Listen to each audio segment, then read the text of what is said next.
नमस्कार, न्यूज 21 लाखांदूरमध्ये मी आशिष साखरे आपल्या सर्वांचे स्वागत करीत आहे।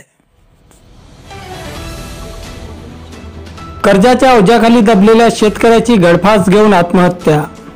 लाखांदूर तालुक्यातील घटना।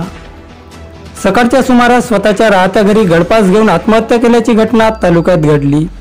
सदर घटना आज दिनांक 17 फेब्रुवारी रोजी सकाळी 10:30 वाजताच्या सुमारास लाखांदूर तालुक्यातील पारडी येथे उघडकीस आली। मुकेश तुकडोजी ताराम वय 40 वर्ष राहणार पारडी अशा घटनेतील मृतक इस्माचे नाव आहे।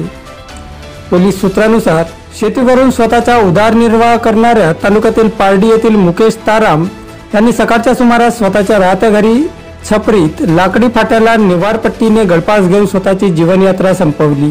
याची माहिती दिगोरी मोठी पोलिसांना कळताच दिगोरी मोठी पोलिसांनी घटनास्थळी भेट देत घटनेचा पंचनामा केला आणि मृतकाचे शव शवविच्छेदनासाठी लाखांदूर शवागारात पाठवले।